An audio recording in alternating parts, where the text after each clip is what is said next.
Kedon L'chaim. Yeah, I was thinking the same thing. Don't get a get cut. Nice first class. I was thinking the same thing.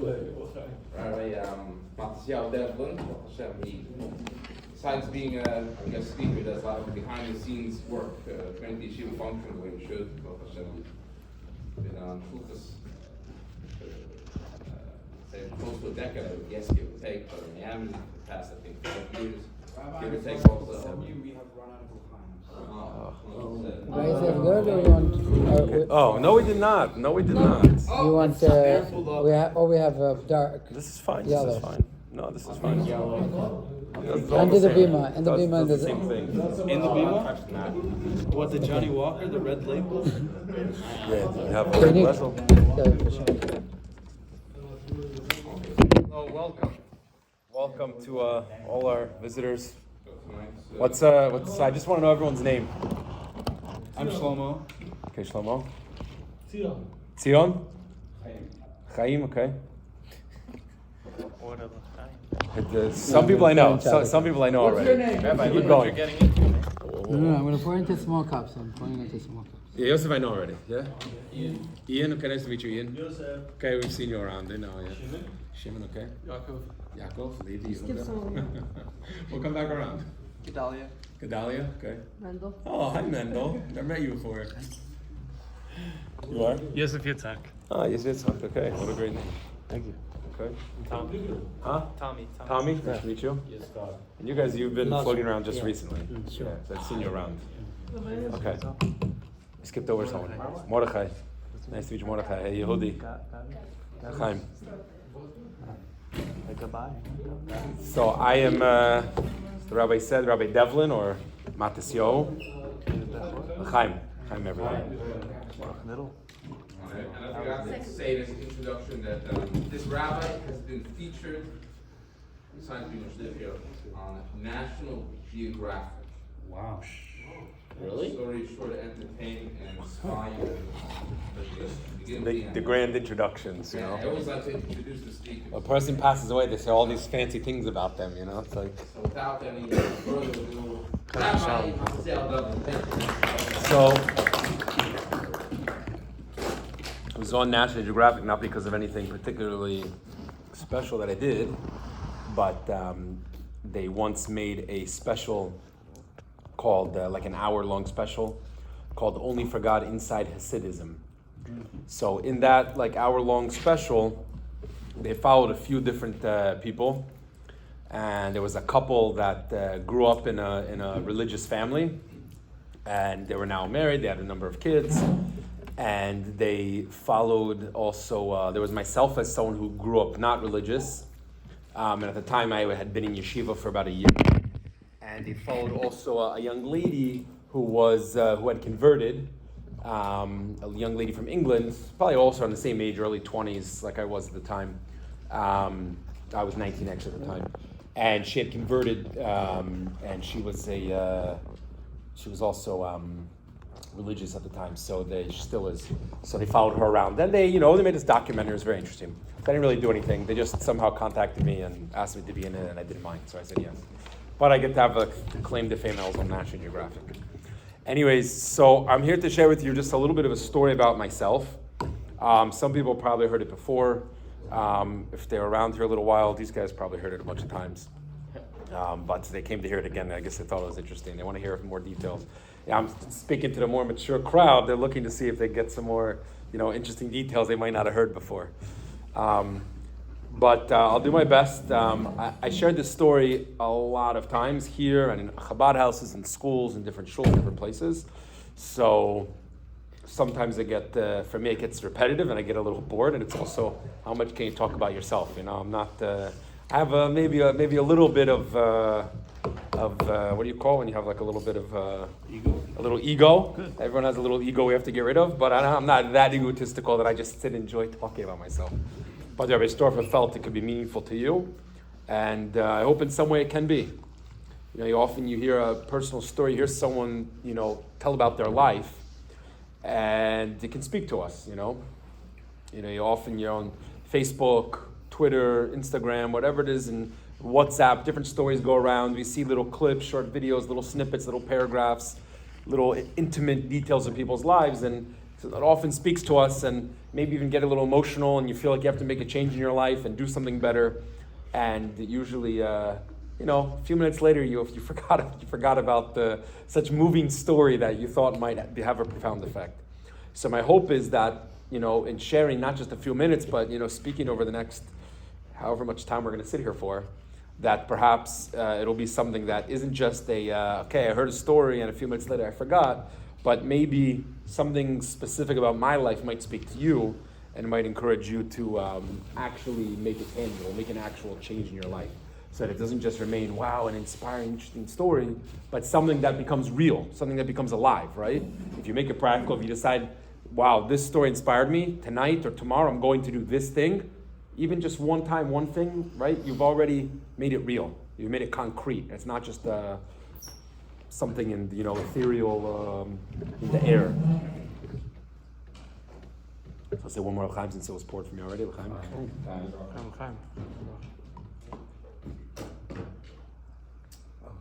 So, it didn't always look like how I look now. I looked like, I don't know if like any of you, but kind of like you and kind of not like you guys. Less cool. And I grew up in a small city in South Central Pennsylvania called York. It's a little bit north of Baltimore and Maryland, and it's kind of between Baltimore and Harrisburg, if you know a little geography. It's just a small kind of, not like the real like hick parts of Pennsylvania, but it's like basically getting there, It's like rednecks. It's like, if you can differentiate between different types of country folk, if you will. A lot of my friends were, they were rednecks. And I actually didn't even know that I was a Jew growing up. I always knew my mother was Jewish, but she never told me or my siblings that made us Jews. My father is a devout Roman Catholic, and when my parents got married, my mother agreed that my father could raise us in his religion. He was the more devout, if you will, of the two of them. My mother told me Judaism was a part of her identity, but it wasn't such a big thing in her life at the time. And my father, seemingly being very religious in his religion, she thought it seemed important to him to raise us as Catholics. And she thought, okay, we'll be raised with good morals and good values and a certain greater purpose in life. So after they ended up having 11 children, I'm the 6th child. We were all baptized. We all went to church on Sundays. We all went to Catholic school. All that kind of stuff. Grace before meals at home, grace before meals in a restaurant, grace before meals anywhere we were. We said bedtime prayers, we said morning prayers, the church and all, not just on Sunday, but on all what they call the holy days of obligation. Crucifix in every room in our house. We were like the picture. We were the poster family of what they call the parish of our church community. Now, yeah, you have to imagine a place like where I grew up, there's not very many Jews, especially not that I was in church and I was in Catholic school. I didn't really meet any Jewish people. So I had never had anyone to tell me, like, you're Jewish because your mother's a Jew. To me, I was Catholic. I was baptized and I was Catholic. My mother's a Jew. I didn't have anything personal against Jews. A lot of people where I grew up did not like Jewish people. There was a lot of, in a place like where I'm from, there was, overall, there was a certain amount of, anti-Semitism? Bigotry or racism or hatred or different ways you want to call it. Not everyone was like such a huge bigot, but still looked down on different people. There's different degrees of how hateful or less hateful a person could be. And it's a very, very racist town as far as people of color go. And not only that, but anyone that was not, a white Christian, and especially depending on which Christian and which different thing. Myself, having grown up in a Catholic community, there was a certain like totem pole, which on the top was the Catholics. We had the right religion. In my particular place where I lived, all of the Catholic community was more or less, upper middle class and higher. So together with the wealth, with the affluence, That was cream of the crop. Below that was, anyone below that was burning in hell, even if they were Christian, because they're not Catholic. So, but there's still a certain hierarchy. There was other Christianity branches that are similar to Catholicism. They might be next, and other different Protestants and different people, and all the other, like, the weird Christian churches that we thought they were strange, who probably thought we were strange.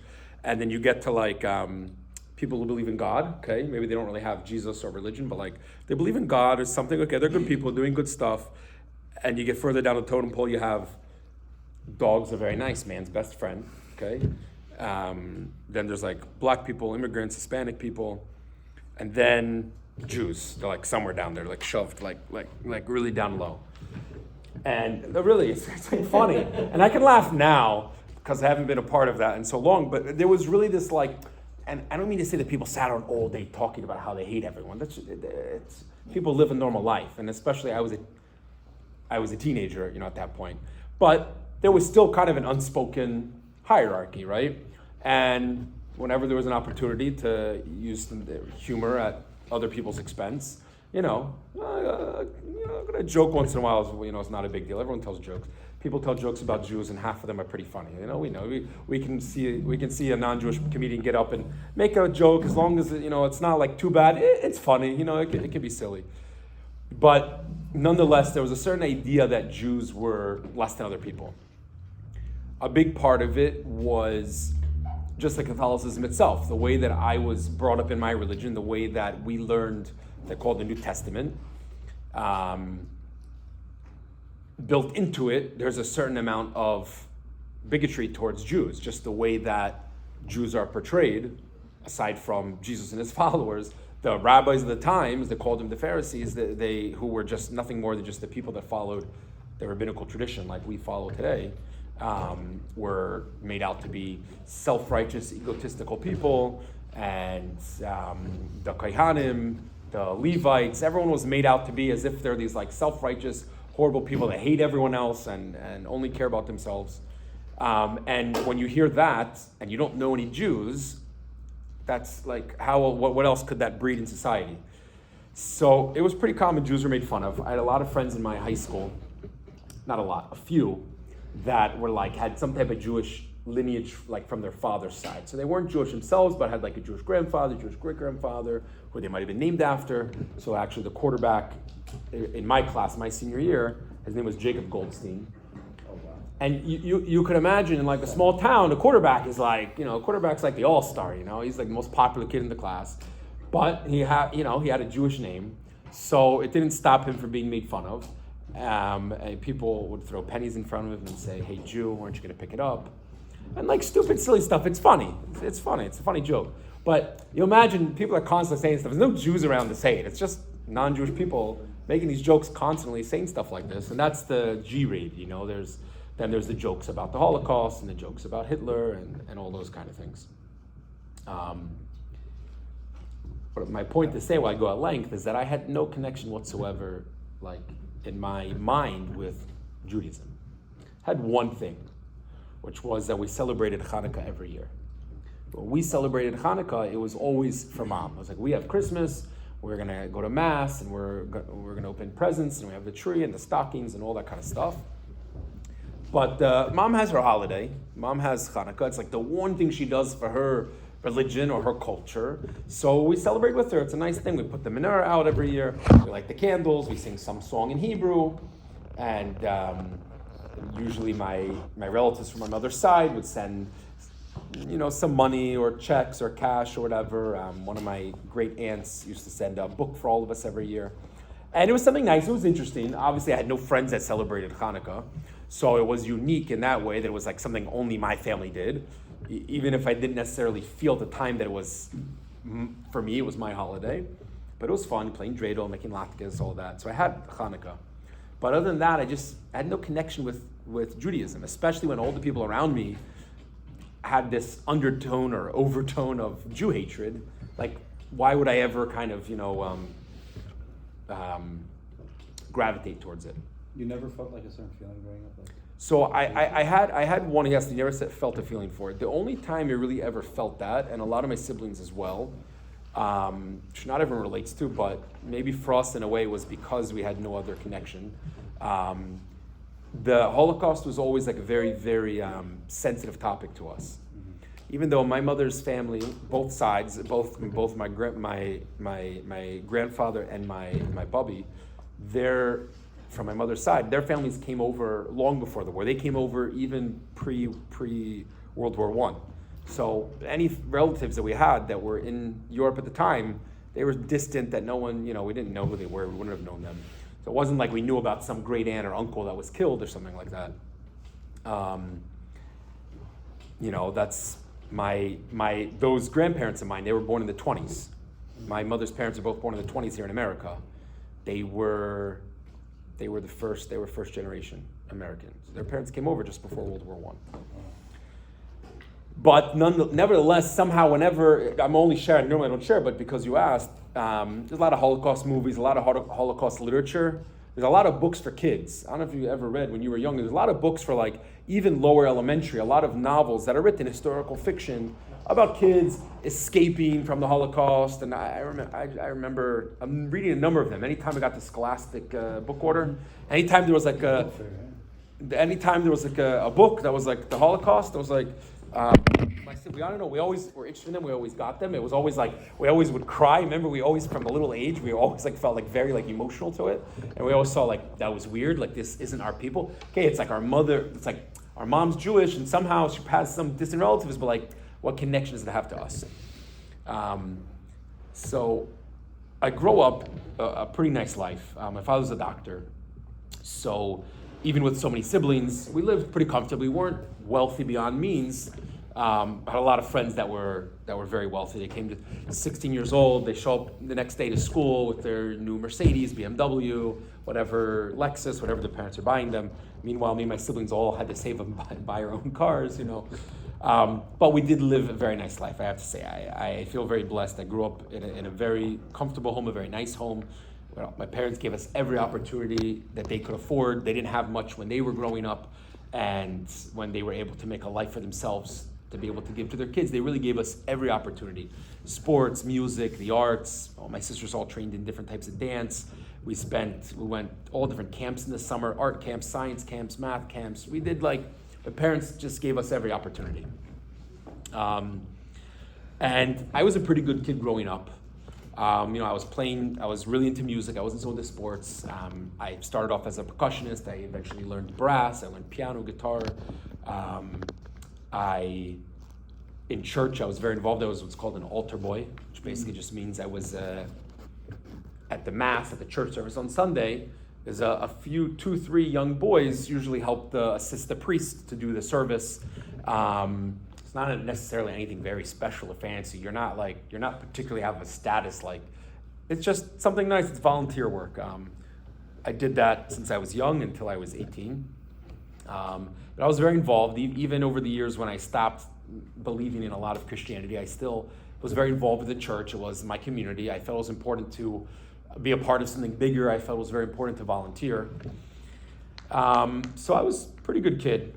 I get to my middle school years, and like many of us, that's kind of when you start to think for yourself and become your own person. You start experimenting with things and trying on different hats, so to speak. And around that time, I started getting in a lot of trouble. I started getting detention. I always got pretty good grades, but I started getting in a lot of trouble. I really, from a younger age than most people, I started experimenting with alcohol, with different drugs. I have young kids here, so I won't say what, but everyone else knows the things you start trying, and then you move on to harder things, and I was dealing with all of that. There's a certain point I was in detention so much that my mother, she once told me she was never worried if I didn't come home after school because she figured I was just sitting safely in detention. Now, I was in detention very often, but usually it was more like ignorance is bliss. My mother wanted to think I was sitting in detention. I was really off getting into trouble elsewhere. Started getting into trouble with the police. When I was 15, my best friend was hit by a car. Tragically, was killed. We used to street luge. We took one of our longboards and we just laid down on it. There was a huge hill right near where we lived. Very steep, huge hill just in the road. And we would just don't know. It was stupid. We were idiots. He was 14. We were dumb. We did it for months and never had a problem. Actually, all the roads that this hill intersected with all had stop signs. So in our stupid 14, 15-year-old minds, the cars would be stopping. So like, what's the danger, you know? But someone hit my friend, ran over him, and he died. And at that point in my life, I was very young. It was the first time I really dealt with death. And when I was already very heavily experimenting with different substances, obviously I got more into that and really started leaning on that as a crutch, and to the point that it became a dependence. And I somehow just stumbled through high school until senior year. And I was pretty mixed up. I mean, a lot of you maybe aren't too far removed from your high school years. Some of us are. But you remember, high school is a challenging time. You have this group of friends, that group of friends. You always try to figure out which one you fit in with, who's your main clique, and who's the other side friends, and who's the people. It's a confusing time. I obviously was not immune to that like anyone. I was, on one hand, I was a musician. I was actually, I played percussion with professional symphony, even as a teenager, the professional symphony in the area in the county where I lived. So Saturday mornings, I'm like waking up to go rehearse with like the professional symphony, and then right afterwards, I'm going to get high and skating with my friends. And then Sunday morning, I'm waking up to go to church and be an altar boy. And then, later that day, I'm like getting trashed with my friends at the skate park, like graffitiing stuff. I'm like living like all these different lives. On one hand, I'm this like religious, cultured kid, and then I'm this like drug addict, just like breaking into people's cars and stealing stuff, So it was just it was a very confusing time. The beginning of my senior year, I realized I have to just, I can't keep living life this way. I have to finish senior year, stop getting into trouble, keep my head down. I had very good SAT scores. I had, even through all this, I always managed to keep my grades up, so I had good transcripts. And I figure I'll pick a college far away. I'll go to whichever university I want. I'll pick one far away, a new place, new people, fresh start. Start over. I just got to make it through senior year. Keep my head down, not get involved, with any stuff. So November, I remember the date. It's November 26th, because it was my mother's birthday, 2008. Mine's the 28th in November. Okay. So I was 18 years old, a few months into my senior year, and we had what's called a disciplinarian in my school. Just a fancy word for the vice principal who's in charge of punishing everyone. So luckily, I don't know, I teach at a school, we don't have any such position, thank God, but this is the job. This is basically the job of the vice principal. It was called the disciplinarian, he had to discipline the kids. So, by the way, it's a disgusting, horrible thing. We're talking about, like he threw me into the wall a bunch of times. Like we're talking like stuff like today, you could never do that. Back then, it was not like it was so long ago, but I remember telling my parents, and they're like, you probably deserved it. You probably did something you deserved it.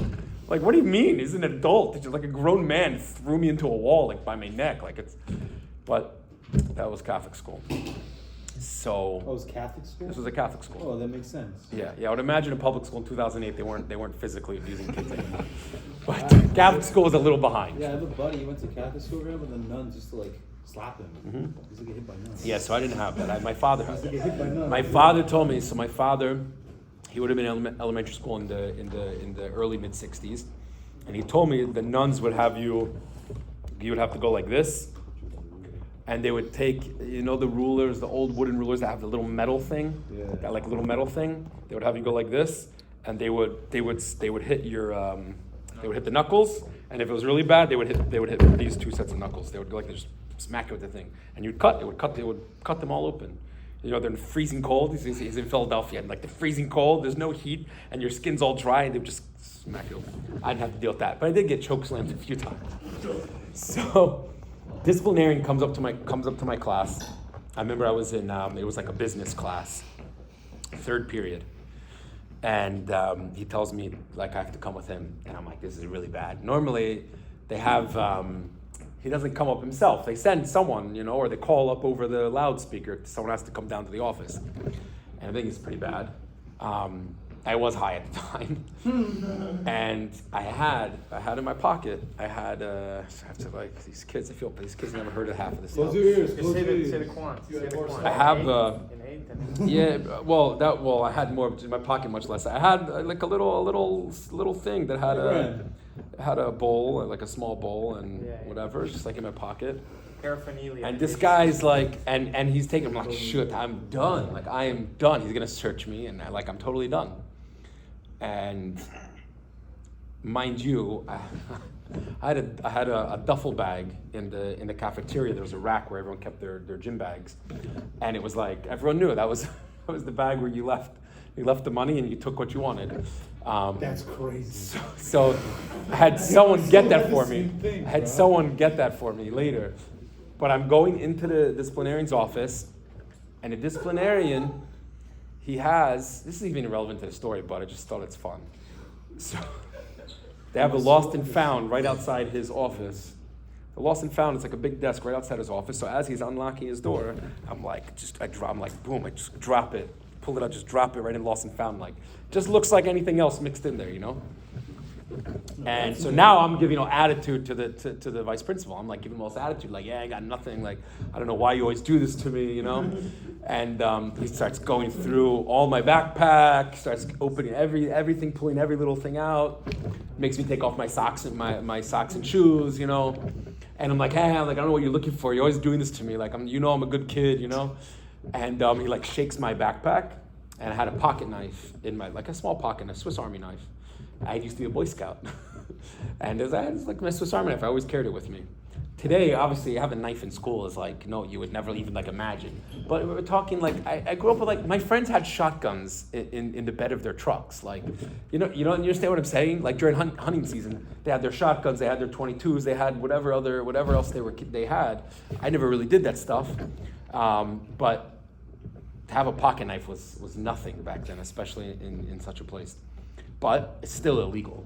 It's still illegal to have one on school grounds.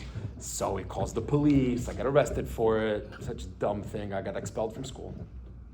I messaged a friend of mine to get the duffel bag before they find it and then look through it. We had like a clicker, you just like bag. What's that? Would you have like a little clicker? Back then, what was it? They had cell phones then? No, we had cell phones. We had flip. We had like Motorola flip phones. It was like no, this was not that was my older sibling. That was 10 years before. This was the 2000s, man. This was 2008. He sent a picture. No, we had Razor. You know Razor? Razor Yeah, phones? like Blackberries. So if you were cool, Razor, you had Razor. Actually, one kid in my class had an iPhone. iPhone just came out. One kid had an iPhone. Because you had to pay like an extra fee just to have an iPhone. And it was only under Sprint. It was like only under Sprint. It was like a crazy thing. He was so cool. And the iPhone was such garbage compared to now, but it was like... So... Nothing to do with the story. So, like, within a week, I was probably no longer living at my parents' house. They were furious. I was kicked out of school. It was like... I was renting my own apartment and for a little while. And then during that time, I had a few different jobs. I kept getting fired from jobs for whatever I was doing, stealing stuff and I don't know, different things. I wake up to an eviction notice on my apartment. So it was apparently we were too loud. You have to imagine your senior year of high school. And you have your own place. Everyone's every night there's a party. You know? every night. This night your own friends want to party. Next night the jocks everyone want to have a party. The next night all the different groups. You know, it's like it's a dream life. You get to be the one that has a place people can party in every night of the week. So obviously it was too much. I got evicted, and when that happened, I was like, okay, like my life is really really going down the drain. So I have to just leave. I have to just get out of here. I don't know what made me think it. And literally within a day of thinking that, I just left. I sold anything I had with me that I could. And then I had maybe, I don't know, $5,000, $6,000, $7,000 maybe. And I just started driving. And really I thought I want to go to California, which was totally cross country. But, thought I'm just going to figure it out about the world, life. Where do I belong? What's my purpose here? Just get out of here, find a new place for myself. So I get on the highway and I see, after I'm driving a little while, I see signs from New York City. And I thought, New York, to me, coming from like a small town, New York City is like going to like China. It's like, we never traveled much. We're having such a big family. We literally, I'd never been out of the country. Even today, I've only ever been out of the country 2 times. And once was to Canada, so that doesn't really count. I went to Argentina also. But I went once to Canada, which is basically means I only ever left the country once. So, I don't know. We just my family we did 2 weeks. We would go to the beach in Maryland or in Delaware every summer, but we just never traveled. It wasn't feasible with such a big family. So I go to New York, and I'm just to me, it's the coolest thing. Massive city, huge buildings, the amount of people, it was just the amount of people in one block was more, it was the population of my city, it was to be in Times Square is more people than live in my hometown. So it was exciting, it was fun, I was partying and just doing whatever. And a lot of nights I would sleep in my car. So one night I go back to my car, I don't have anywhere to sleep that night. So my car was not where I left it, and it turns out it was impounded. It was supposedly parked illegally, and I had no money to get it out of the impound. And they wouldn't even let me in my car. Without paying the fee, they wouldn't even let me get anything from my car. So I was totally left with nothing. At that point, I blew through all. You can imagine, I'm in Manhattan, I'm having a good time. I'm very easily blowing through a lot of money very quickly. I started sleeping on park benches, subway cars, and some nights I would find 24-hour places. So one particular night I'm in a Starbucks, a 24-hour Starbucks in Manhattan, and I put my head on a table, I get a few hours of sleep, and I wake up, and at the table right next to me, there's a young boy, a little younger than I was, probably 15, 16 at the time, and he has a yarmulke on his head. So I knew this was a Jewish thing. I didn't know that people actually wear them around. I'd been to one cousin's bar mitzvah. So to me, it was just something I guess Jews wear when they go to a synagogue or something. I didn't know that there could actually be people that actually wear them, So it was kind of shocking to me. But I started to talk to him. I think he's a Jew, my mom's a Jew. So sometimes it's a conversation starter, and I see what I can get out of him. A few bucks, a coffee, a bed to sleep in tonight. What can I get out of it? So I say, hey, excuse me, you're Jewish? And he goes like this. He's like, yeah, obviously. A nice, warm New Yorker. And I said, oh, my mom's a Jew. So he's like, so you're Jewish? And I was like, me? I'm not Jewish, my mom's Jewish, but I was baptized, and I went to Catholic school and church, and I don't really believe in that stuff anymore, and I'm not even sure if I believe in God, but I'm not, and in my mind, I'm thinking of all my upbringing of people not liking Jews, and it's another layer to it is that half of my classmates were all, their families were German. Now, again, most of them had been in America, like my family, long before World War II. But everyone had to make their claim to fame that they had some person's cousins, uncles, whatever, that was a Nazi that killed so many Jews, and half the stories are probably embellished. But it was a sense of pride to them. And some of them really did have immediate family members, grandfathers that were Nazis, and they still had, everyone has a little box of all their stuff from growing up and report cards and a couple projects and things that were important to you and whatever. So I had a friend, and in his father's study, they had under a little cabinet, he had a little box, and inside the box was, his grandfather's the red armband, and wow. And he still had his whatever the Luger. He still had the Luger that was his grandfather's sidearm when he was an officer. Yeah. Not oh, let's get rid of it. No, let's hold on to it to look at once in a while. Okay, it wasn't up on the mantle, but still over there. We're gonna look at it once in a while. Anyways, so in my mind, I'm I don't have anything against Jewish people, but I'm not Jewish. And he's like, no, you're baptized. And no, that stuff doesn't really matter. For Judaism, you're a Jew, that's it. Your mother's a Jew, you're a Jew, that's all it is. She has a Jewish soul. When she gave birth to you, she passed on a Jewish soul to you. So it sounds pretty interesting. It's it's all these years I spent in church and Catholic school, I never heard anything sounding so spiritual like this. So I was intrigued. we ended up talking for hours and hours. It actually turns out this young man, his name is Mendy, and he is from a Chabad family, and he himself was in a similar situation like me. He had just been kicked out of like the third yeshiva that he had been kicked out of, and he said that was it. Like there was like no more yeshivas that he could go to, and he was questioning a lot of things. Just kind of we were on this kind of similar trajectory where our paths crossed. But even so, and this is the most interesting point, is that he spent hours and hours talking to me about Judaism, telling me just all different things, different concepts, Chabad ideas, and just regular Jewish ideas and different things. And at some point in our conversation, which lasted until the morning, he tells me, if you're not really sure what to do in life, you don't have any, you should go to this place. There's this big synagogue in Brooklyn called 770. And you should go there and just go check it out, Just go check it out, you're gonna see it's gonna be good. I'm like, sounds wild, like it's gonna be good. Like what are you even saying? But it's interesting, I didn't know much about Judaism. I had nothing to do anyways. So he tells me which subway to get on, which stop to get off. And I arrive in Brooklyn, in Crown Heights, the Chabad, headquarters of the world. And he told me there's going to be 770, it's this big building on the corner.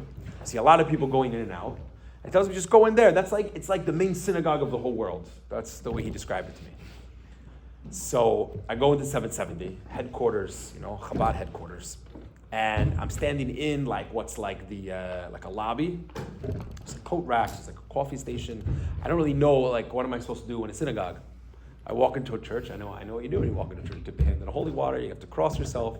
You're like, I know what to do in a church. I don't know what you do in a synagogue. So I'm standing there, maybe 30 seconds, just trying to figure out what do I do here.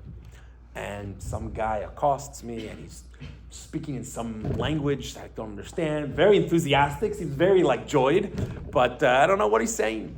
So I said, "Listen, man, I don't know what you're saying. Do you speak English?" He's like, "No, cover your head. And I couldn't quite grasp what he was telling me, and he just throws a yarmulke on my head, and he takes me out of the lobby and actually into the shul. And this place is alive. If you've ever been to 770, this place is on wheels 24/7. This particularly was Sunday morning. You could imagine. There's one of the, other than Shabbos, probably the busiest time to be in 770. And there's just it must have been thousands of people. And it was just so different, obviously, from what I experienced.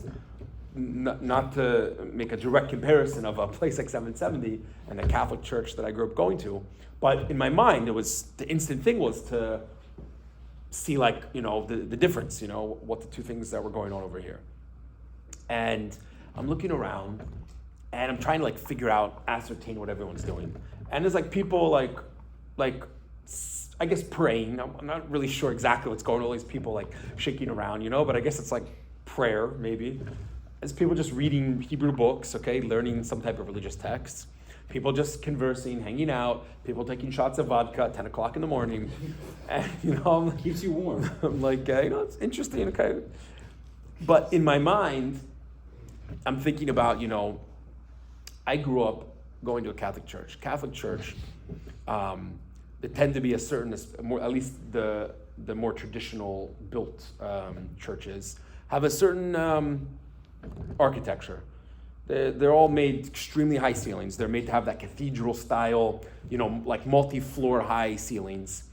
They're all with dark stained glass, which doesn't let a lot of sunlight in, obviously. The lights are kept dim, so it's dark. It's like walking into a giant cave.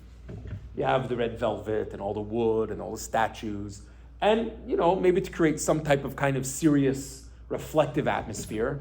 To me, it often felt a little more somber and maybe even depressing. Yeah, definitely wasn't a very joyful place. Catholic services are not very joyous. It's just very whatever. It's just that's just what it is. In 10th grade, our religion teacher, we actually learned about the temple. We learned about twice it stood, the temple, the Bet HaMikdash in Jerusalem. that year, the religion class that year was called Sacred Scriptures. And we were supposed to be learning about every year religion, just like math, you learn algebra, geometry every year, different calculus. So religion class had a different, syllabus every year. So that year, Sacred Scriptures, we were learning about, it was supposed to kind of be like the life and times of Jesus. So part of it was that we had to learn about his religion, his holidays. So we learned about the basic, the holidays that are in the Torah. You have Pesach, you have Shavuos, you have Sukkot, and Rosh Hashanah Yom Kippur also mentioned. And we learned about what was life like in his time, what was Israel like at the time, what was the kingdom, how it was ruled, and the Romans, and different corruption and different things happening. And we learned about, we had like a unit, maybe a week-long unit, where we learned about the temple. And we learned about different parts of the temple. You have the Holy of Holies, and you have the Ark with the tablets in it, and you have the altar and the sacrifices, the Levites. We learned a lot of details about it. And at the end of that unit, I remember our religion teacher said, our temple of today is our church. And I remember thinking it's kind of a silly comparison. I get, okay, the temple was the holy place for the Jews, and our church is our holy place today. That's where we go and pray. But there was nothing else similar. You're telling us, you spent a week telling us about this regal edifice that the Jews built. And it's been gone for 2,000 years, and they're still talking about it. They're still praying for it to be rebuilt. They still pray towards the direction of it. It was a place where they traveled, from wherever they were 3 times a year to be there. They brought their sacrifices there. This was their whole life was this place where you're telling us the divine presence rested in the Holy of Holies. And then our church, we go there for an hour on Sunday and we don't think about it the rest of the week. There's not really such a connection. Now I'm standing in 770, which is such the opposite of a Catholic church. The place is on wheels. And of all shuls I could have gone to, 770 is not the most beautiful place physically. It's old, it's run down, has old wood paneling from the 70s, it's mismatched tiles all over the place, got these old wooden benches that were handmade, also in the 70s whenever they made them. The paint is chipping. Nothing's been, a couple years ago they actually started getting some newer things, which still look very old and outdated.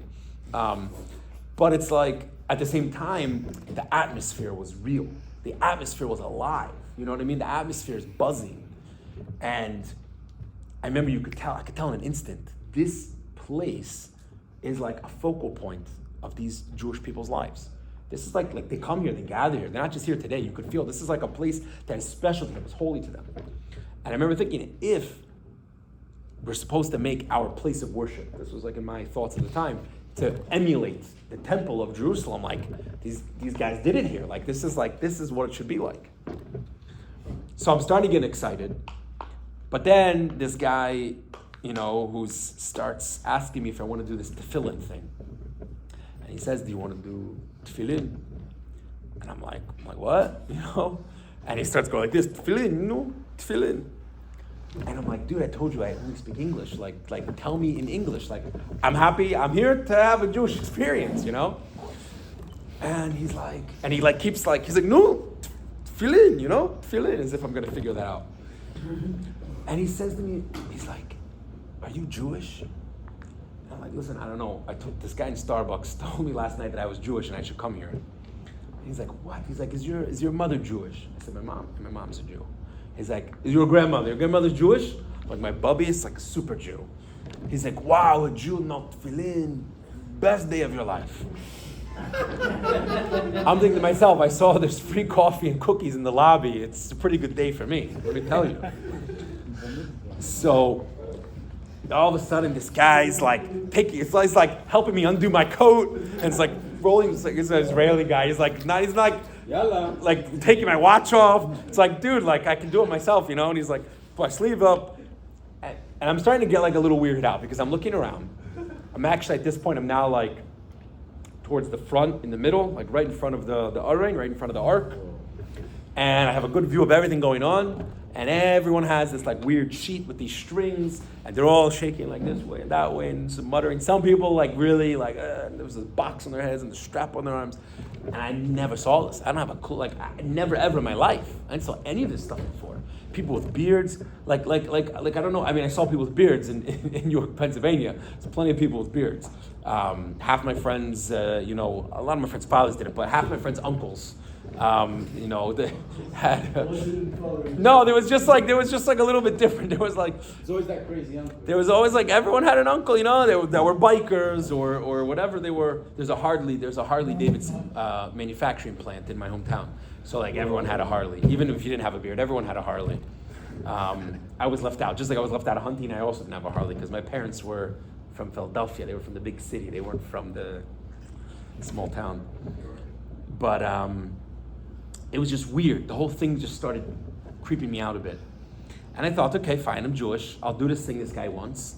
And then like the exits, I could see the exit sign, like, cool, I'm a Jew. I'll continue on with my life, This guy has this thing on my arm. And he says, okay, repeat. He said, repeat what I'm going to say to you. Okay. Must be some, prayer in Hebrew or something. So he starts to say the bracha. Baruch atah Hashem Elokeinu melech haolam. And I recognized the words right away because this was the song that we would sing on Hanukkah.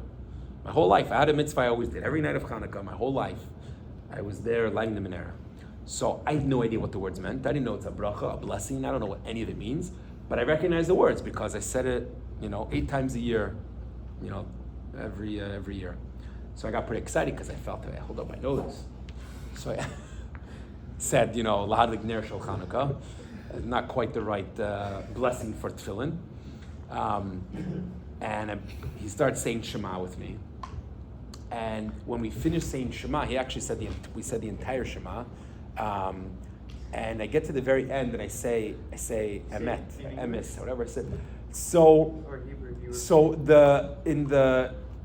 the first part, like the Haftar, I was repeating after him, and then he gave me an English siddur, and I was reading through the rest of it in English.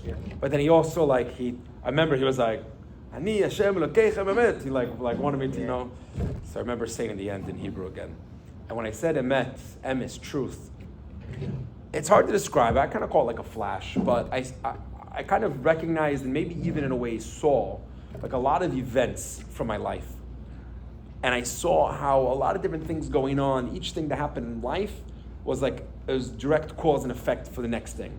And I started seeing how it wasn't even just cause and effect. It was in a certain way, no matter what decisions I was making, that I thought I was making, it was all still pushing me back to the same place.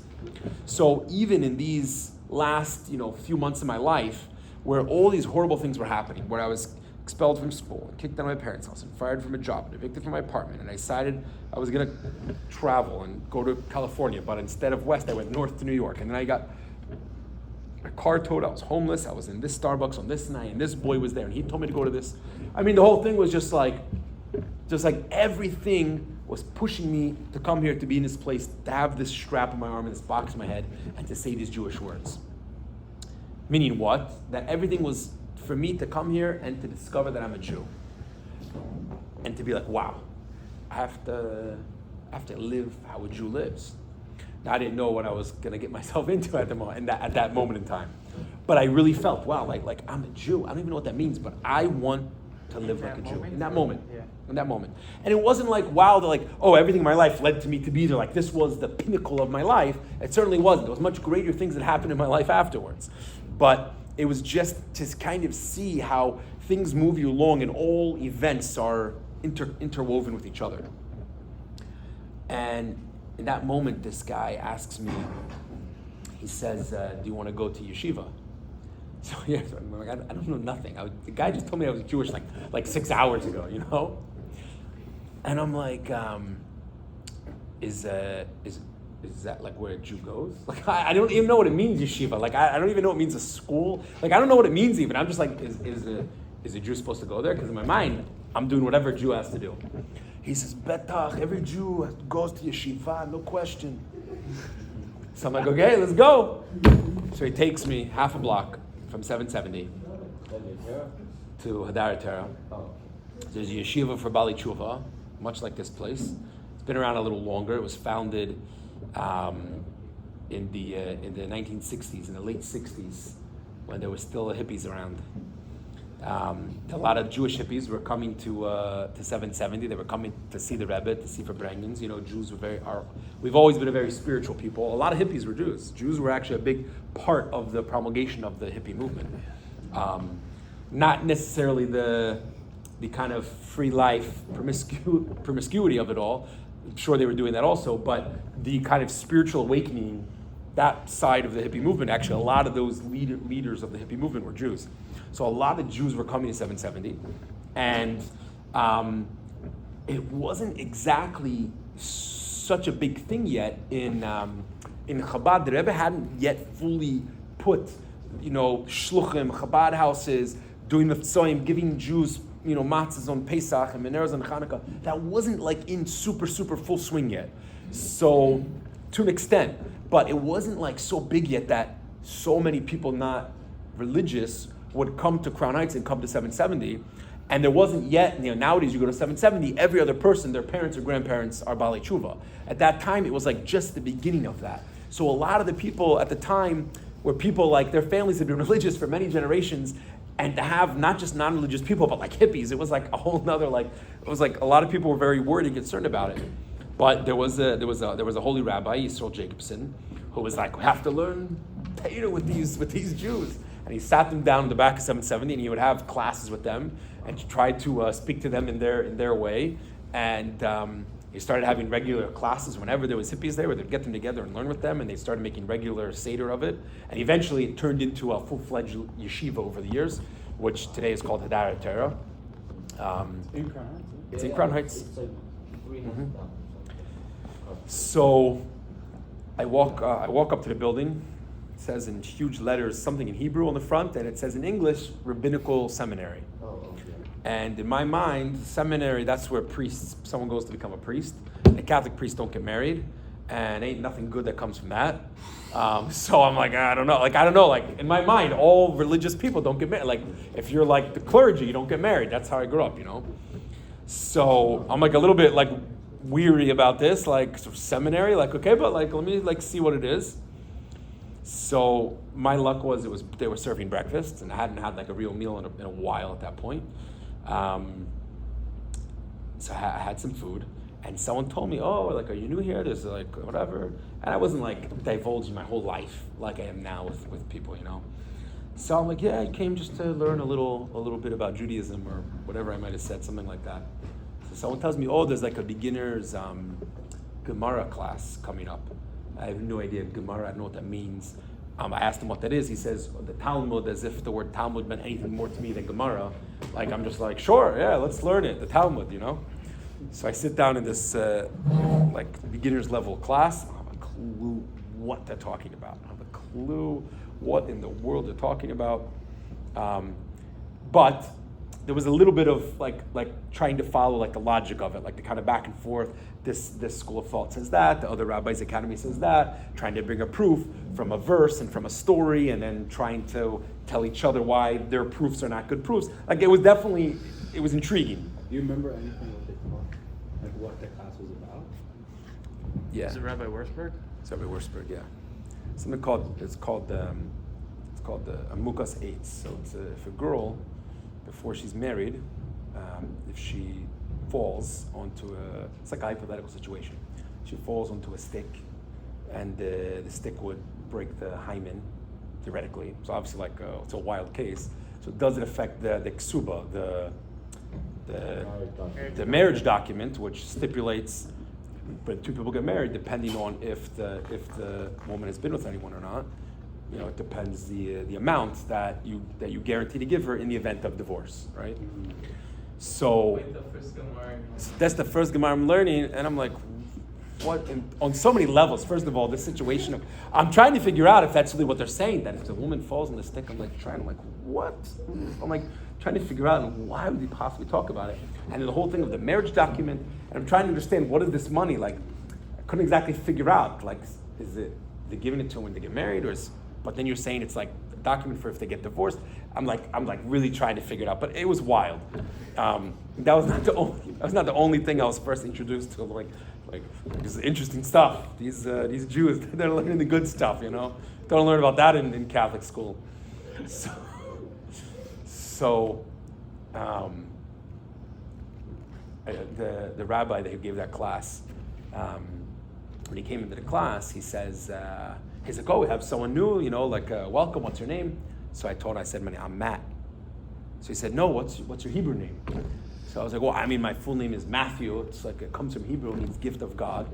I was like, as if like it's a particularly Jewish name.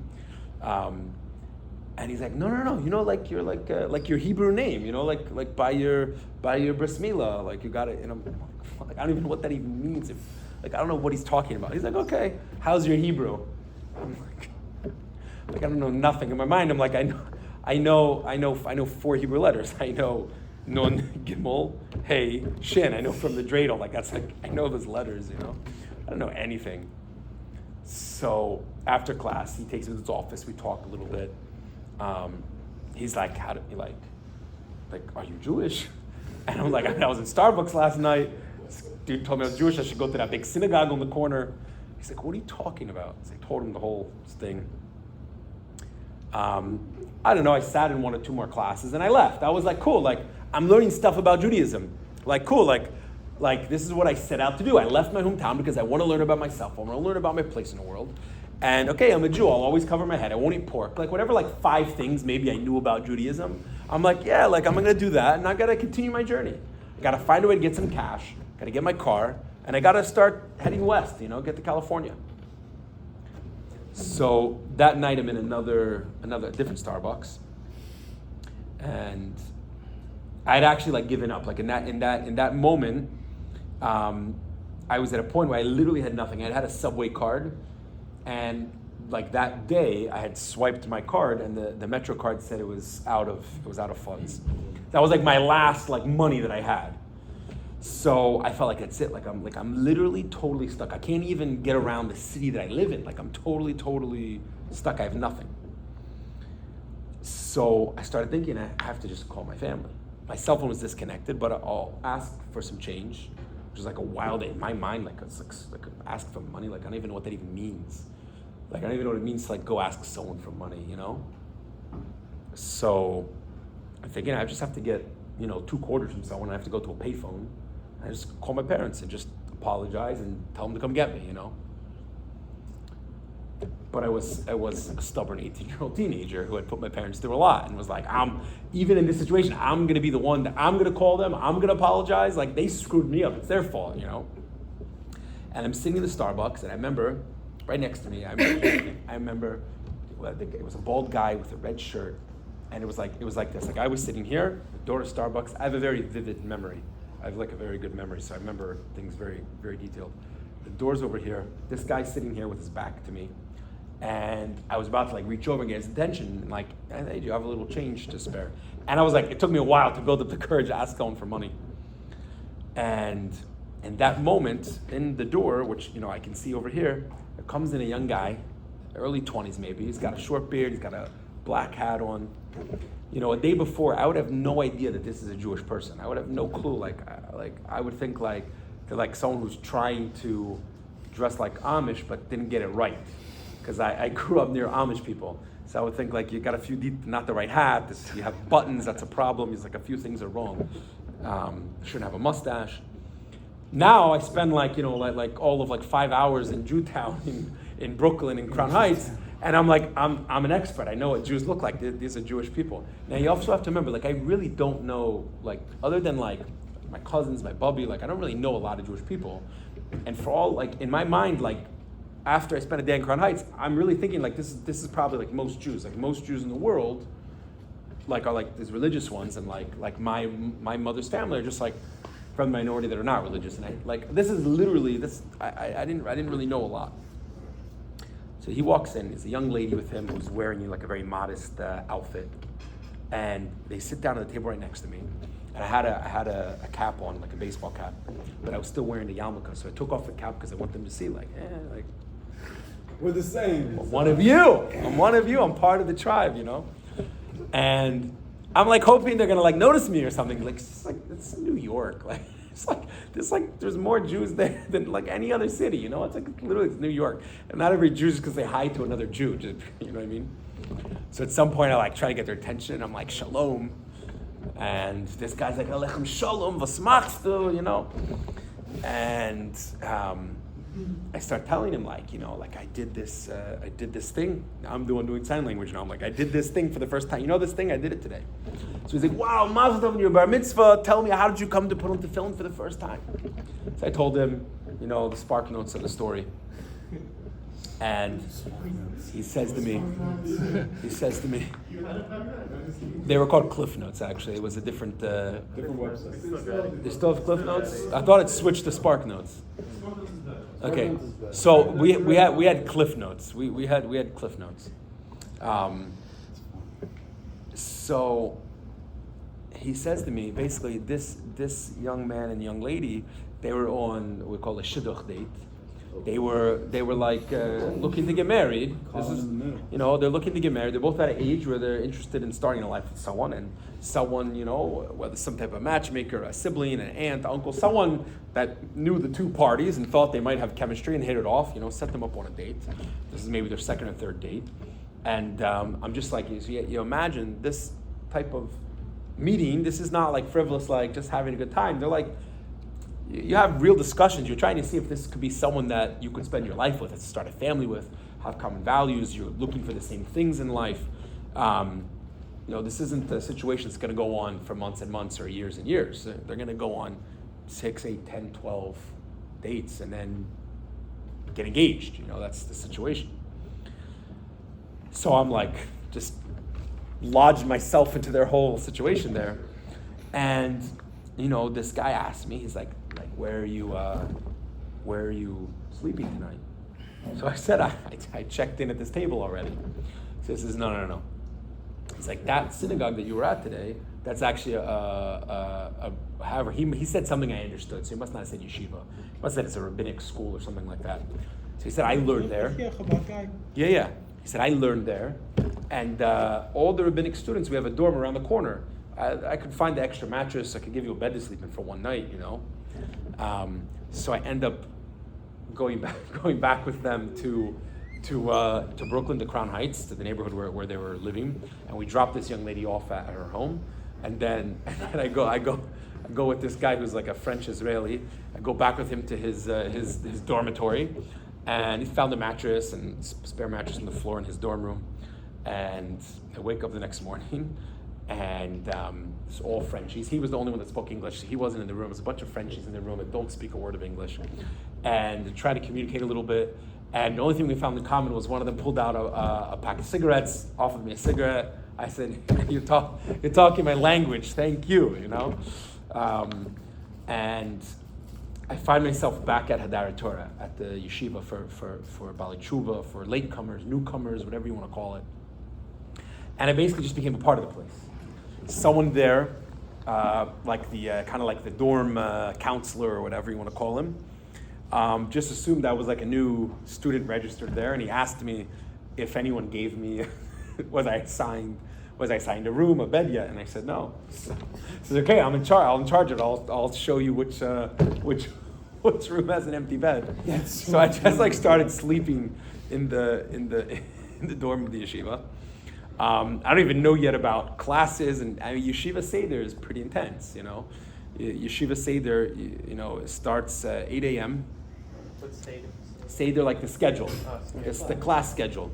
They start at 8, they learn in the morning from 8 to 9, and a little break until they start the morning davening, the morning praying at 9:30. It's just about an hour.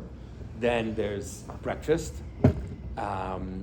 Give or take 11:15, 11:30, depending on which class you're in. There's another class for a while after that, and you're either in classes or learning with a learning partner or with a tutor or someone like that until about 2:30, at which point they daven, they pray mincha, and then there's like an hour lunch break, and they come back from 4 to 7. There's more classes and partner learning, and then there's dinner for an hour, and then from 7 to 8, and then from 8 to 9:30, there's more classes, more learning, more partner learning. It's intense. I obviously don't know about any of that. I'm just like sleeping in the dorm, coming down to come to these classes, getting 3 meals a day. After a few days, I'm like approached by like some rabbi, you know, it's like kind of a deep voice, and it's just like, who are you? Like, you're sleeping in our dorm? Like, who gave you permission? I'm like, what do you mean? Whatever his name is, the dorm counselor, he gave me a bed. He's like, yeah, but like, you have to like, you could apply, to fill an application, you can fill out financial aid, you know, like you can't just like crash our yeshiva. Fortunately, they didn't like throw me out, but I went through the, you know, the procedures. They asked if they could, you know, speak to my parents. I told them I hadn't spoken to my parents in a few months at that point. And then Friday, so it was Sunday when I first came to yeshiva, when I was there for like a couple hours, and then Monday was like when I started sleeping there. So it comes Friday, and it's very close to Shabbos, and that's like my first Shabbos. I don't even know what it is. I never heard the word Shabbos, never heard Shabbat, I don't know anything about this stuff. I knew there was like a thing like the Jews have their Sabbath on Saturday, but like I don't know that there's like this like day of rest like actually means like you don't just like, to me it was like Catholics didn't really do this, but you know there is in certain places in the South, even to this day, they have, I think it's called the blue laws or something like that, where they like stuff is closed. Stores are closed. Wow. Some of them are closed Sunday morning until a certain time. Some of them, because you're supposed to be in church. You shouldn't have anything open. No one should be at any businesses because you're supposed to be in church. Aren't there some? Not that South. I've seen them in effect in Virginia. Okay. Well, yeah. I mean, to me, Virginia's the South. It was south of the Mason-Dixon line. If you're below Mason-Dixon line, you're the South. Maryland is the South, my boy. Florida's a little different because Florida is like the South, and then South Florida is somehow the North again. It's South Florida's strange, but so I don't know. But someone told me, yeah, it's like a day of rest. Like no one's sitting there telling me like you can't do anything. Like I don't even know anything about it. But someone explained to me it's like we don't use our phones, for example, and they said kind of get like a taste of it, like get like an idea of what Shabbos is by like not using your phone. And I'm like, my phone's been disconnected for a little while anyways. I can't use it. It's like, okay, well I won't play Snake or whatever was on. Listen to like the 3 songs that I downloaded, you know, that were like $2.50 a piece. So, okay, I'll do it. I'll try to experience this like Shabbos thing. And it's very close to Shabbos. And in Crown Heights, in the Chabad neighborhood of Brooklyn, you know when it's very close to Shabbos because they have this siren that goes off. It's like this really loud siren. It's like super loud. It sounds like the siren they have. It sounds like those. Now, for me, it was something different. For me, it was the sound that the fire, where I'm from, there's no paid firefighters. It's all volunteer because it's not enough. It's a small place. So when there's a fire reported, they sound this thing that's like an air raid, like what they have in Israel. And the people that are the volunteer firefighters, they know to jump in their car and to go to the ladder company and get on the truck and go to the fire, you know? So I'm like, what is that? Like, it's weird, you know? And then someone told me, oh, that's like, it's like in like a certain amount of time, it's gonna be time for Shabbos. It's like a warning for people. In that moment, my phone starts like vibrating. And I'm like, you know, like when you think your phone's like vibrating and it's not? Yeah. So I'm like a tremor. I'm like, oh, like it's gotta be because my phone's been disconnected for weeks now. And then I said, no, my phone's really ringing. It says mom calling. And I'm like, dude, I can't deal with her right now. Like I didn't speak to my mother in months. She's probably calling to yell at me and who knows what she's gonna say. But I'm like, you know what? It's my mom. She's worried about me. I'll tell her I'm fine, so she doesn't have to worry. And I don't have to talk because I'll tell her that it's like almost Shabbos. She probably doesn't even know. I don't even know what that means. You know what I mean? Like my mother probably doesn't know what it means. So but I'm like, you know, I'm thinking.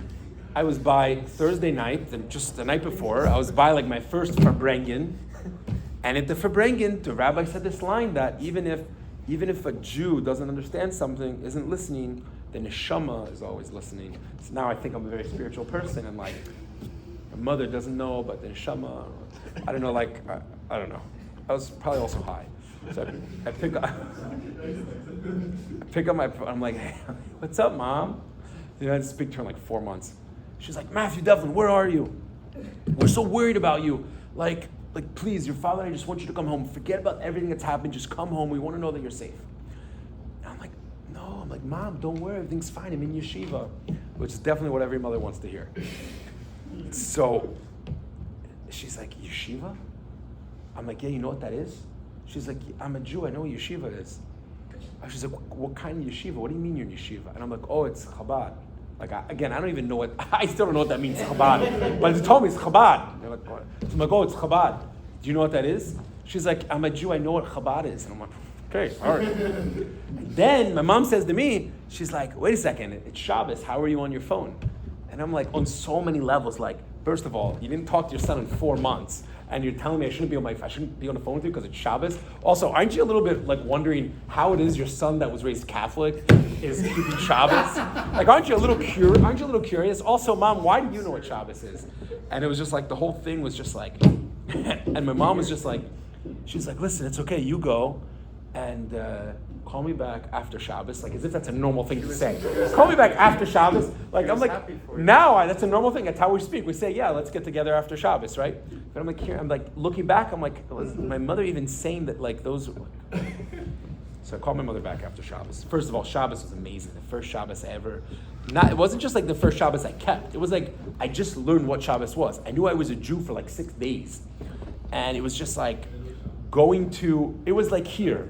Being in this neighborhood, like you go to a host, a few of the yeshiva students go together to someone's house, and you get to experience like a Shabbos in a family of a religious family. It might be a family that grew up religious, it might be a family that became religious later in life. You get to be around them with their kids and the little boys with their long hair and their tzitzis flowing, and it's just like the house messy. And I remember that was like my first Shabbos meal, Friday night, and a bunch of kids. Like maybe had like 6, 7 kids or something like that. And I remember especially when the other boys I was with told them that like this is my first Shabbos, I just came to yeshiva.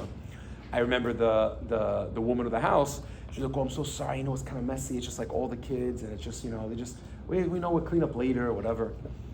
And I'm like, lady, lady, I'm one of 11. This is like nothing. This house is nothing compared to what my house looked like growing up.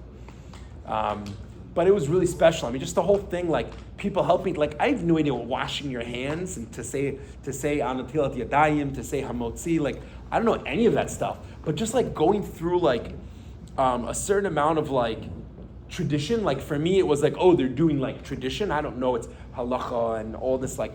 There's so much behind it, but to me it's just like doing kind of like traditional stuff. And like growing up as Catholic, a really big part of Catholicism that kind of sets it apart from a lot of other branches of Christianity is a lot of kind of like the rituals, So I was like on one hand kind of felt at home because like, oh, there's like a lot of ritual, like I could appreciate it.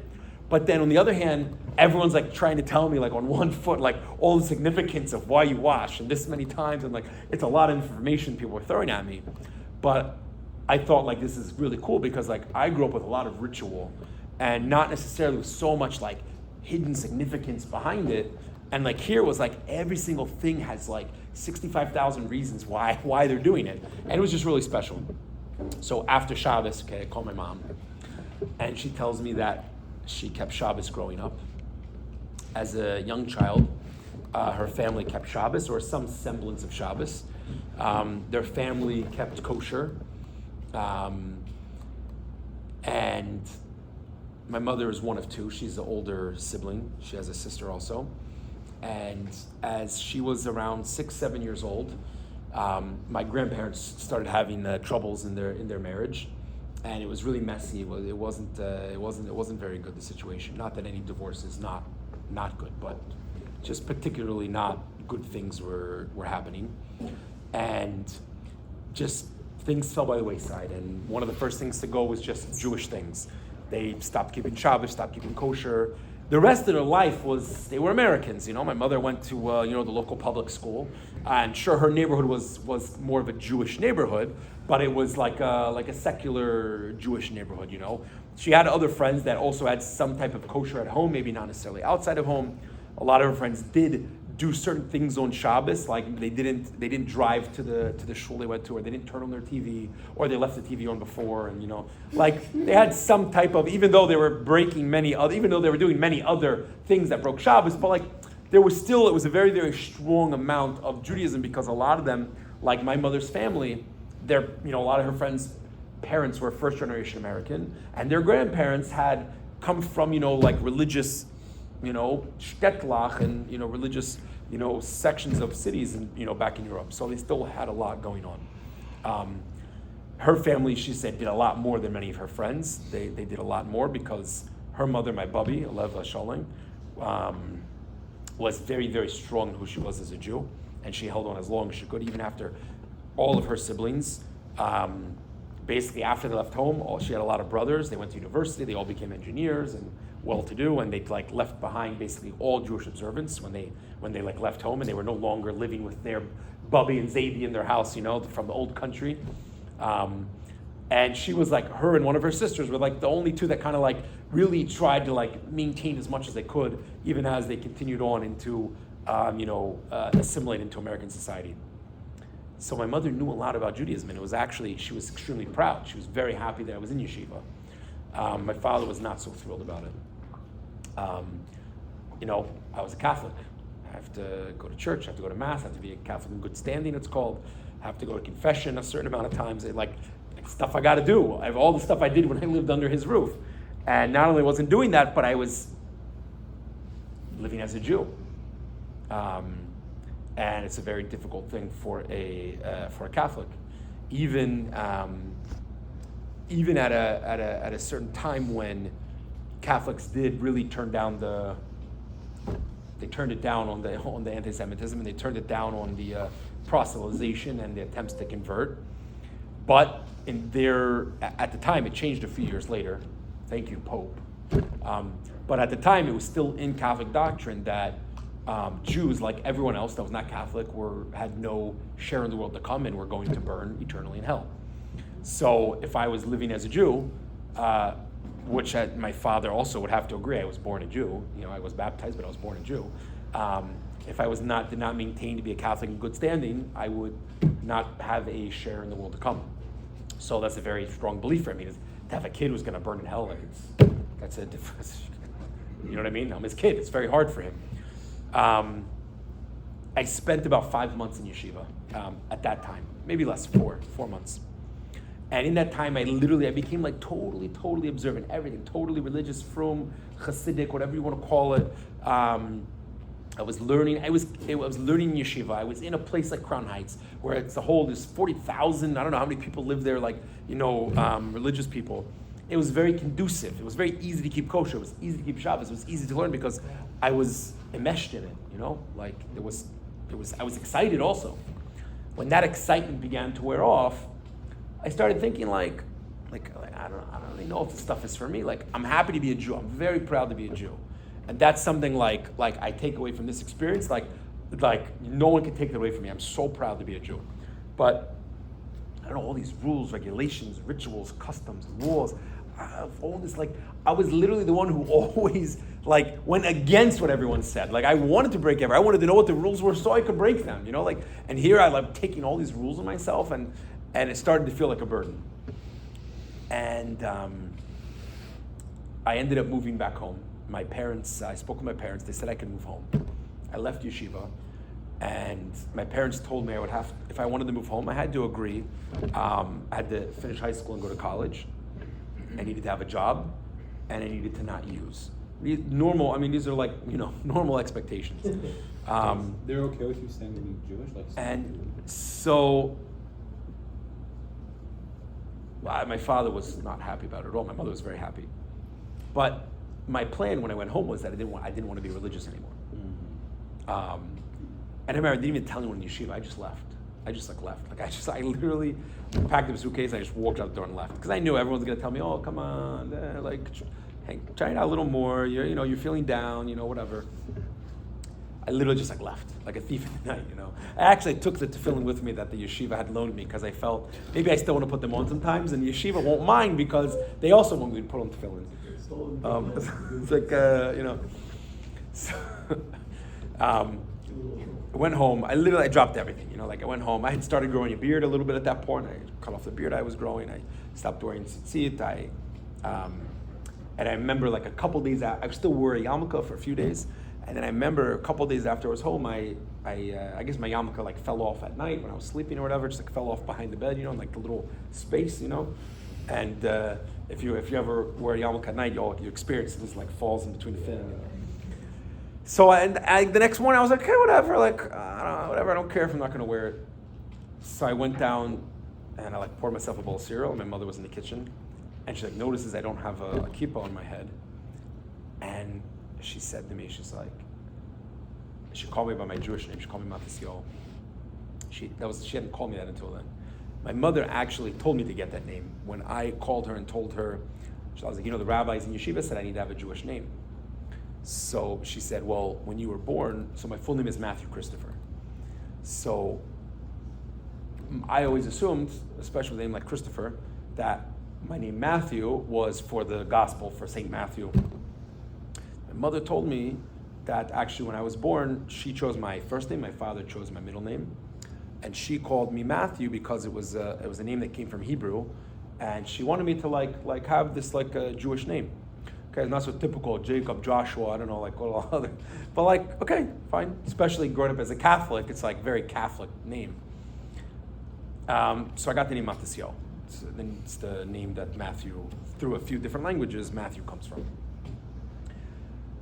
So my mother, she never called me Matisyo to that point, and she sees me without my head covered. She says, "Matisyo, you're not a Jew anymore."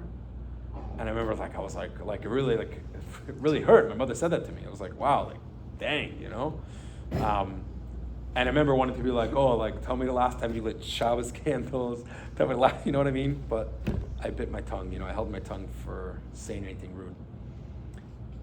I pretty quickly went back to hanging out with, that kind of wrong crowd of friends. My family went on vacation a few weeks after I moved home. I threw a big party. My parents, the house I grew up in, my parents are divorced now. But at the time, the house that I grew up in, the house that we were living in, it's a pretty sizable home with a pretty big yard. So it's a good place for holding a party. So my family went away, and I kind of wanted all my friends to know, I'm back, I'm not in this religious school anymore, I'm back, let's party it up. So I invited all my whole class over and had this huge party. And my parents, of course, found out about it. And they were like, you said you weren't going to do this stuff anymore. We got a huge argument. I stormed out. I was like, that's it. I don't want to live here then. So I left. I was using pretty heavily again. And I had a few weeks, I just don't really recall a lot of my life at that point, other than kind of just every couple days being in a different place, this friend's guest house, this friend's guest room, this friend's couch, this friend's basement, just kind of couch surfing, so to speak. I turned 19 the end of July. And then a few days later, I was longboarding with a friend of mine, and I wasn't wearing a helmet or anything. And I was going around at a really high speed. I was going on a very sharp curve. My friend was actually driving in a car behind me, so he saw that I was going about 30, 35 miles per hour. Do you have your gloves on? And no, I didn't do it. No, I didn't have anything on. Epic slide? I didn't have anything. If I would have had gloves, I would have done a slide, and then I wouldn't have happened what I'm about to tell you is going to happen. So, if you don't skate yourself, but you might see, if you ever saw some of these people skate, especially at high speeds, sometimes the board starts to wobble, and the nickname they call that death wobbles, because it's very hard to regain composure from that until you just kind of slow down and stop. And that started happening. I actually barely remember it at all. And what happened was I fell. Now, not because I also had drugs I was on, but I fell. I hit my head on the street. I fractured my skull. And my friend told me later he thought I was dead. I was just laying totally motionless in the street. And by the time he hit the brakes and ran over to me, there was already a pool of blood around my head. And he's he just thought I was dead. And he just started screaming my name. He was shaking me a little bit. And he told me at that point I started going in and out of consciousness. I was just kind of screaming and just saying random things. And my friend, it was a stupid, really stupid thing to do, but saved my life, just thought the hospital's 5 minutes away. So he'll just put me in a car and he'll just drive me to the hospital, Which just not, someone has severe head trauma, you check for breathing and you put them in a rescue position, and if you know any of first aid or anything, and then you just call 911. You call 911. Chas v'shalom, you kill a person, you move them the wrong way. If I had a neck injury, but whatever. He was stupid, and also we were for sure super super high and drunk, or whatever we were.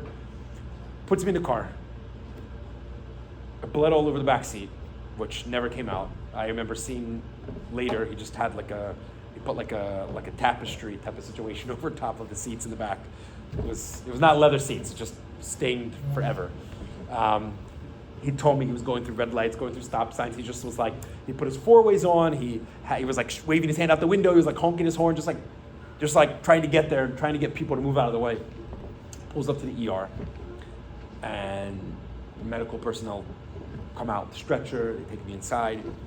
I was very, very quickly put into a medically induced coma, which the doctor said was not life-saving. It was just a life-prolonging measure. My brain had swollen a lot, and to the extent that they said that I was, it was going to cause death. Said, but about I had 24 hours or less to live. They got in touch with my family, and my family comes in. My father told my mother that he wanted to call a priest to come in and do what they call the last rites, which is blessings and things they do for a person when they're on their deathbed. And my mother told my father no. She said he's a Jew, so we're not doing that. And not just because she didn't want the priest to come in, but she also said, she remembered as a kid, there was no, you don't give up on a Jewish life. There's no until the person's dead, there's no death. There's always the possibility to save the person's life. And she knew that there's such a thing. We say Tehillim, we say the Psalms of King David when a person's in need. And she called the yeshiva I'd been at, and she told them that I had been in this accident. I was in the hospital. And she asked them if they would say the Psalms, the Tehillim for me. I obviously lived because I'm sitting here telling you about it. So you know the end of the story. But the next day, when I had outlived the prognosis the doctors gave, they said they did another MRI or some other scan. They said that actually the swelling is so beyond what anyone could live through that for sure I would not see another day. I think obviously again I made it through that day. On the next day when they did it, the next day they did the scan, the swelling was almost completely non-existent. Whoa. And by the end of that day, when they did another scan later in the day, my brain was not swollen at all. Whoa. And they said, okay, this is very miraculous, whatever, all that kind of stuff, you hear in these stories. But they said it was a long road to recovery. They said I would live, but they would have to keep me in this medically induced coma for weeks, maybe longer. I would then have to relearn how to walk. My speech would be very slurred. I'd have to do extensive speech therapy. And I would also have to go to a neuropsychologist, they called it. They said certain types of thought, in my brain had been damaged, and I would have to rewire it, so to speak, different exercises.